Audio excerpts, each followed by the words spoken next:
we're going to look at what the current government is proposing to do,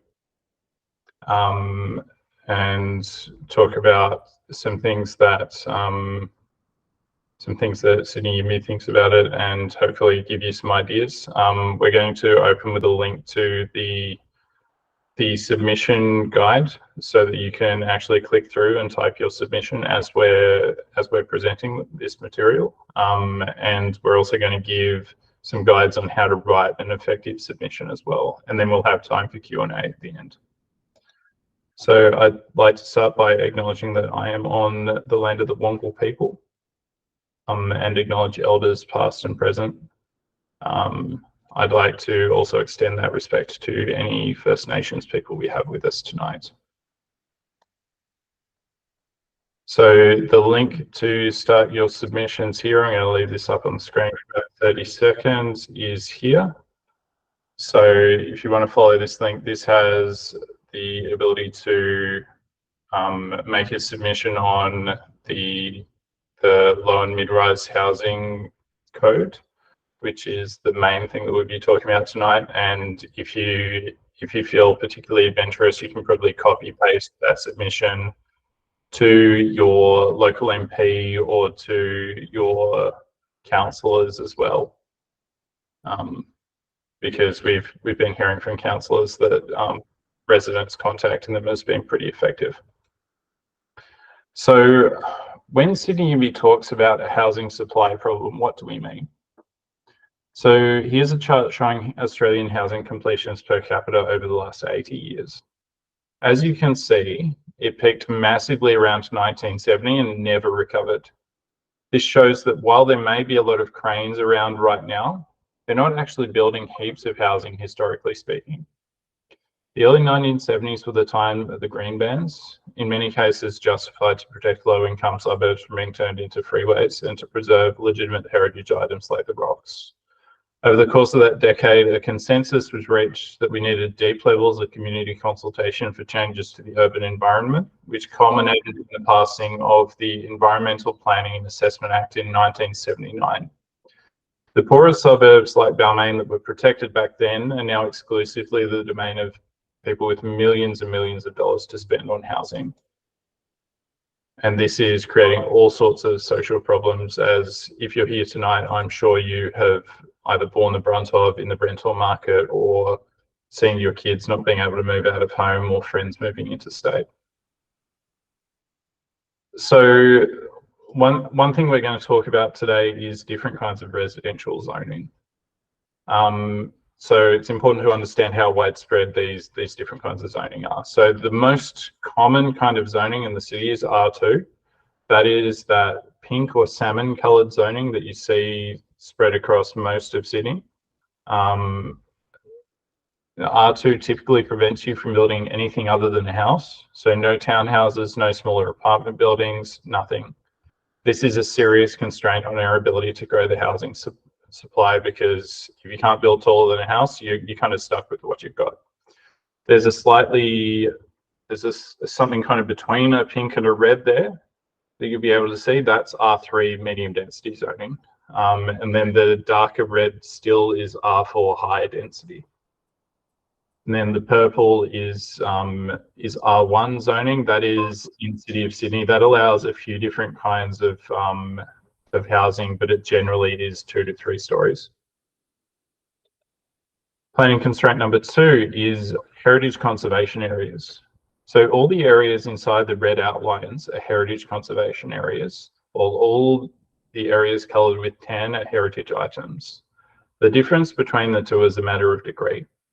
Heritage items, you're basically not allowed to change at all. Heritage conservation areas, you're prevented from making any changes that are visible from the street.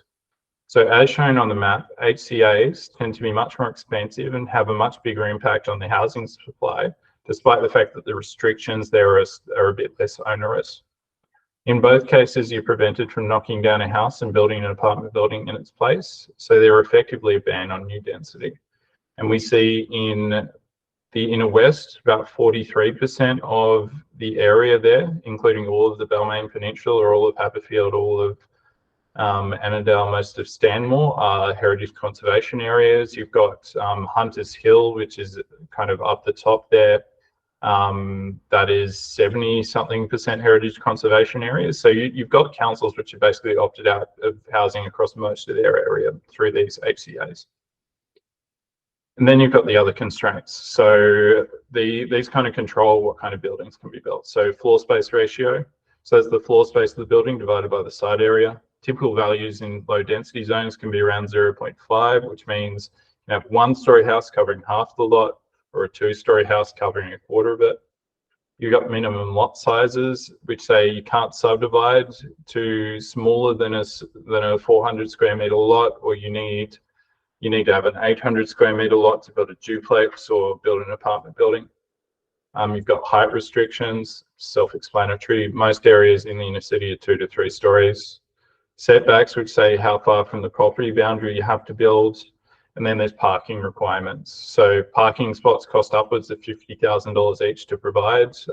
We know that if you require more parking, that you will increase car ownership, increase traffic around the area. And often on smaller sites, it's impossible to provide parking and still build units on certain sites. So this makes missing middle housing in particular very difficult to build in a lot of places. So what have we been asking for? So we have this blog post from August last year. We asked basically for upzoning, not just in the western suburbs. It kind of needs to be spread out across the new metro lines. We recommended significant upzoning like high-rise above all metro stations and stepping down as you get to kind of 1.2 k's from the stations there. We also said that we want to see mid-rise permitted by default within 400 metres of all stations around the Sydney Trains network, because with the metro, they're having people taken off those other lines, and they're having those lines not having to merge at the bottlenecks in the city, so they can actually take more passengers than they could before. So this is a big capacity uplift for the whole network, and it should be reflected by building more housing across it. What are they proposing? So tonight we'll be talking about the low and mid-rise housing code. This is the one that's currently open for consultation. So we'll get into more detail there, but basically they're allowing 6-story apartment buildings in R3 zones around transport hubs, which means train stations, tram stops, high frequency bus routes, and town centres. And they'll be also allowing 2-story apartment buildings in R2 zones around the same. They will also allow duplexes everywhere across Sydney. And then there's the next one, which is the transport-oriented development set, which is not actually out for consultation yet, but they're going to master plan 8 different precincts, mostly over metro stations. And they're going to do that out to 1.2 k's. This is kind of what we asked for. And they're going to upzone out to 400 metres from 31 other train stations to allow mid-rise. 18 of those are in Sydney. So that's not all the stations in Sydney, but it's a good chunk. And so we're reasonably pleased to see this kind of action, because it's pretty close to, like, if you take what we asked for and you put it through the filter of what's politically possible, and then you push the envelope a little bit more, we think this is a pretty good deal. So low-rise housing, when they talk about it, this image is from the planning department's website. This is anything from a dual occupancy or duplex, which is 2 houses built next to each other with a shared wall. A terrace, you know what a terrace is, and a manor house, which is, it's a set of 3 or 4 apartments that looks like a house. These are typically 2 stories. So they're going to allow dual occupancies or duplexes in all R2 low density zones. So this will be particularly good in places like the Hills District, which straight up ban them pretty much everywhere. There's a lot of land in the Hills District, which is houses on quarter-acre blocks, which can be significantly densified by building duplexes. And then there are a lot of other councils around Sydney which they say you have to have an 800 square metre block to build a duplex. This brings that down to 450 square metres. And so it'll mean that there will be some some smaller houses on smaller lots, a little bit more density in places which don't necessarily have great transport links, will be able to be built. And then you have terraces and townhouses and two-story apartment blocks will be permitted in R2 zones within 800 metres of transport hubs and town centres across what they call the 6 cities region. We don't actually expect many of these will get built because, especially the manor houses, because when you look at the economics of how two-story apartment buildings stack up, you end up spending a lot of money on compliance and fireproofing and setting up strata and all that kind of stuff, and it ends up not shaking out that they can actually build these and make any sort of profit from them, so they won't get built. Then we've got mid-rise, which we're particularly excited about. So this is anything from 3 to 6 stories. In residential zones, that'll be apartment buildings up to 6 stories. And in enterprise and business zones, that'll be shop top housing. So you'll be able to have a shop on the ground floor and have 5 stories of apartments above it, and people will be able to live where they shop and have access to those sorts of amenities. So in mid-rise housing, they'll allow 6-story buildings with a floor space ratio of up to 3, so 50% site coverage will be allowed in R3 zones within 400 metres of train stations and town centres. Now, if you were looking at the map before and you thought, well, there's not many R3 zones on the map, there's not a huge amount, but we'll get to that later. And then 4-story buildings out to 800 metres. The status quo in Sydney with R3 zones is that 60% of lots in R3 zones don't allow any sort of apartment building at all. And most of the remaining 40%, what they're allowing is 2 or 3 stories. So this is a very significant upzoning for those places. This will, and in particular at kind of the 5 to 6 story range, is where you start seeing development actually be a stack up economically, which means that if you do the upzoning, you'll probably get a decent number of homes built. And this synergizes with the transport-oriented development program, which upzones around those train stations we talked about before. It upzones those to R3. So it's simultaneously changing what R3 means and also adding a bunch of new R3. So there's going to be effectively a big pipeline of 6-story mid-rise buildings, which provide great housing diversity for people who maybe they can't afford a house or a townhouse, but they don't necessarily want to put their family in a high-rise building. That's a good middle alternative for them. And then to give a bit of context, this bit's not actually out for consultation, but so this program, they're upzoning to R3 within 400 metres of these 18 Sydney stations. We think that this is actually a great spread. It's got places in the inner west. It's got a decent number of places on the North Shore. Those are places which have traditionally avoided new density they've been pretty cunning at avoiding it. It doesn't have any places in the east. You might want to mention that in your submission. They tend to be even more intransigent than the east and the North Shore. But this, and another thing that we think is that this is a very good start, but this should be something that each year they should add a few more of these as they unlock capacity by building new infrastructure, and they should be investing in that to be able to keep the pipeline going.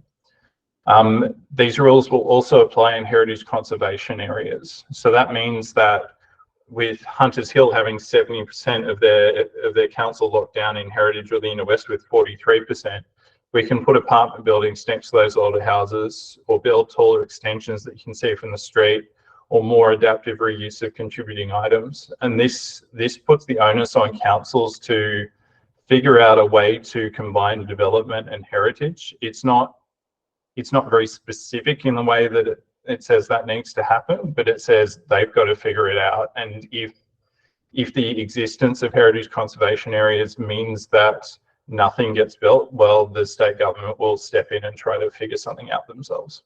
So it's a good incentive there. Onto council responses. Council responses are pretty important here. They have killed off previous plans in this space. You may remember, would have been a while ago now, the coalition, they put through the low-rise housing diversity code, which was basically allowing manor houses in a bunch of places around Sydney. What happened there was every council in Sydney, they asked for an extension of 1 year to rewrite their local environment plan. And then they asked for another year, and that was granted. And then 2 years later, they had almost all rewritten their local environment plans to say no manor houses, no townhouses are going to be allowed in these zones where they were going to be allowed. And what we got instead was a program which got a few duplexes built in a few places, but no real apartment buildings. Some councils are very keen. So Georges River and Blacktown have come out and said, we think this is great. We really support this program.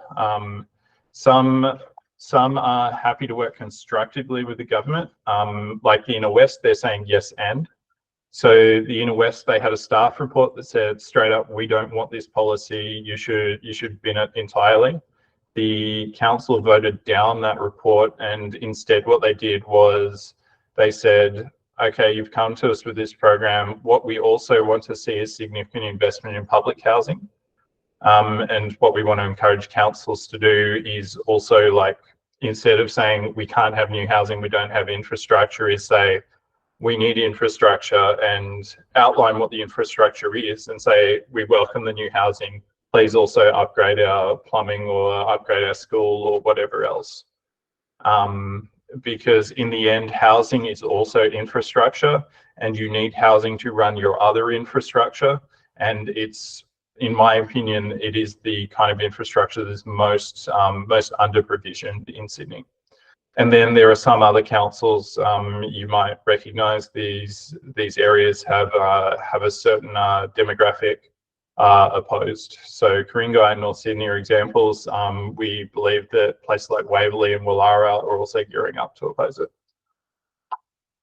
Our email writing campaign put pressure on councillors to support it, as did a bunch of people showing up to meetings to speak on it.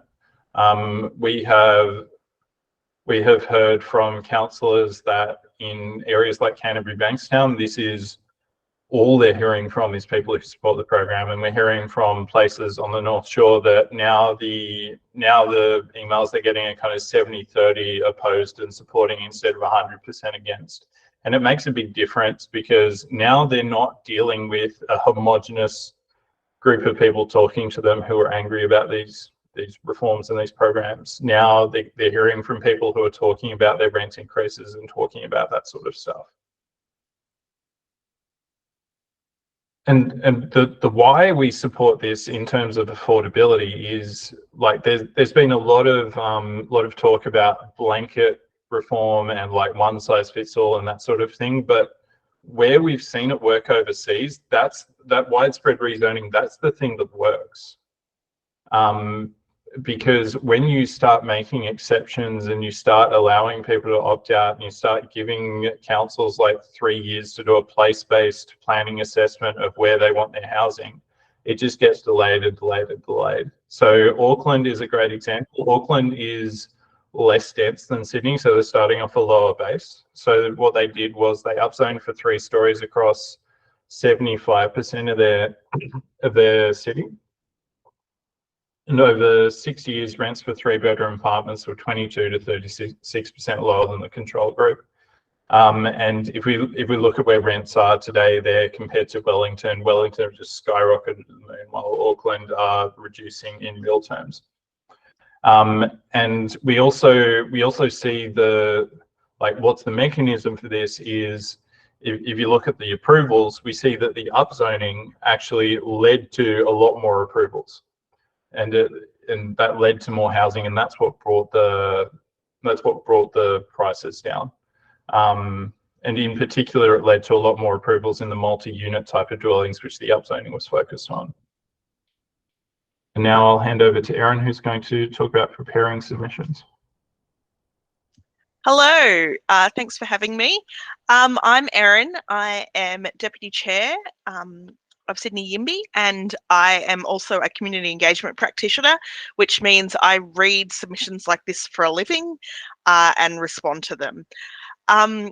We're just going to walk through some of the features of a good submission, and I'm happy to take questions throughout in the hope that we can get some really great 1 to 2 page submissions done today, because unfortunately this does close, I believe, tomorrow. So why write a submission? I think hopefully you're all here because you know why, but just in case you don't or you need convincing, for a really long time, we've had the opportunity for people to get involved in the planning system, but that involvement has been dominated by people who are against development generally. And we haven't had the voices of people who support a lot of particularly housing uh, equally or really fairly represented. So what we're encouraging people to do as Sydney YIMBY, we think one of our big roles is to let people know, A, how to do it, because it's a bit strange the first time you've done it, but also encourage you to help other people do it as well. So we're looking to really amplify those voices and make sure that those who support additional housing are represented. Um, it's also really important. It actually really does inform decision makers. Decision makers look at these submissions, they quote them, they think about them, and if they're leaning in that certain direction anyway, they can give political cover. So as Justin was saying, the difference between 100% against and 70% against with 30% for is actually really significant. We don't have to win every argument. Being part of the conversation matters. And sometimes a very small number of people actually submit. And in those cases, every submission can have a really significant effect. So what does a good submission look like? It doesn't need to be long. It doesn't need to be onerous. It doesn't need to be an academic essay. 1 to 2 pages is fine.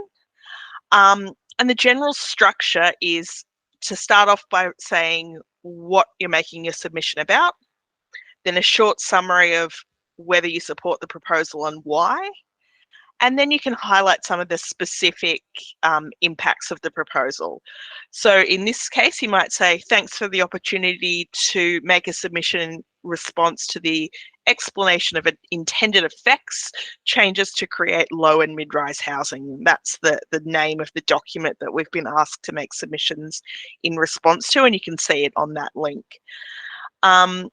Then you state your position. So you support the proposed changes because of the nature of the housing crisis, because you think it's important that we build more homes, because you think it's important for the environment, for social equity, for all sorts of things, whatever matters most to you or any combination thereof.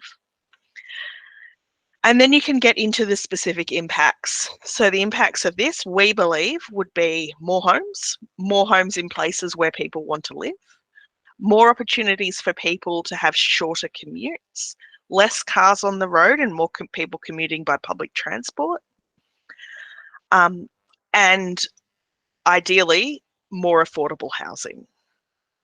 Because the only way to address affordability, we firmly believe, the only way to address it wholly is through an increase of supply. And we think the data really backs us up on that. And then if you've got any suggestions, recommendations, anything you'd say, for example, you might suggest that the definition of a town centre, at the moment it says a full line supermarket. You might say, well, it also needs to have a chemist and a bakery. It doesn't have to be that minor, but you can make specific suggestions for things that you think should change, or maybe you think it should just apply to Sydney and not Melbourne and Newcastle, or maybe you think those sorts of specific changes. Personally, I think it should apply everywhere, but these are personal submissions, and we do encourage you to really think through what you'd like to see in it. So the qualities of a good submission, the first thing are relevant. Sorry, I've missed some text there. It's still saying DA, but you want to ensure that your submission is relevant to the proposal. So don't go off on tangents that are unrelated. Really stay focused on this document. So in case you haven't seen it, when you open up that link to the page where you make the submission, there's a link to the document that's called an explanation of intended effects. And that is what you are specifically referring to. So where you can refer to the pages, page numbers where things are, refer to quotes, it's okay to pull specific things out of it. Be clear, make sure the submission is structured simply, and use really simple language. Again, doesn't need to be overly lengthy, and it can really just be 3 or 4 paragraphs. Be concise, direct, succinct. Unlike me tonight, keep it very brief and to the point. Make sure it's accurate. So make sure that any stats you quote are accurate. You can pull some of this data that we've shared tonight. We'll make that available. This recording will obviously be available online, and you can see some things that we've cited in previous submissions if you're looking for a place to get that information. Be objective. So don't posit your point of view on things that aren't supported by evidence, but at the same time, you can be personal. So you can talk about how the housing crisis is affecting you. What does it mean that your kid's best friend had to move schools because they couldn't afford to live there anymore? What does it mean that, for me, I always talk about the fact I have such a long commute, I can't read my kids a bedtime story on the nights I have to work in the office. And that's what that's the effect the housing crisis has on my life. It has an effect on everyone in Sydney. So think about what that effect is for you or for the people you know and love, and make sure you include that in the submission, because that's the most powerful stuff we can include. And again, be specific. So refer to the document and make sure that you quote it, put page numbers, be really specific about this specific proposal. So actually doing it, putting the submission in, you can either paste it in the box or you can prepare a document and upload and submit it. It's on the bottom of that page. Sorry, I should have had a screenshot. So you do have to include your name and your preferred contact method. They don't accept anonymous submissions, and submissions are publicly available under the GIPA Act. But they do generally try to redact them. They're pretty good about that.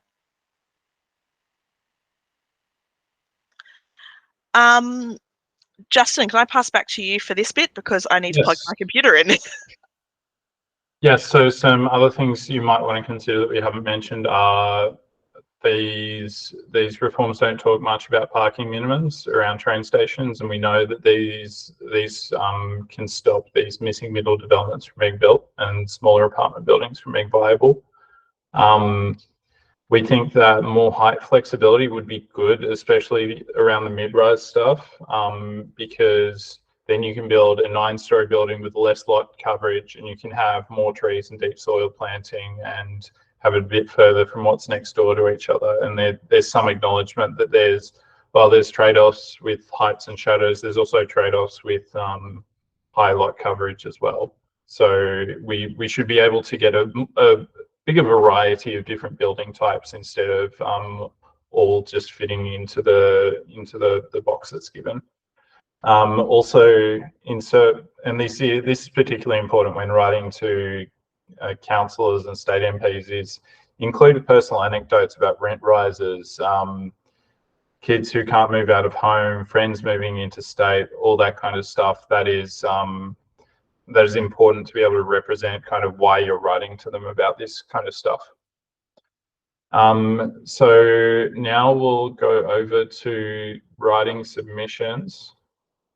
If you want to go over to yimby.au/subs, post in the chat when you've completed yours. We're hoping to get, we've got 44 people on the call today. I'm hoping to get 44 submissions in. Let me share my tab as I'll write my submission, and I'll also answer any questions you have.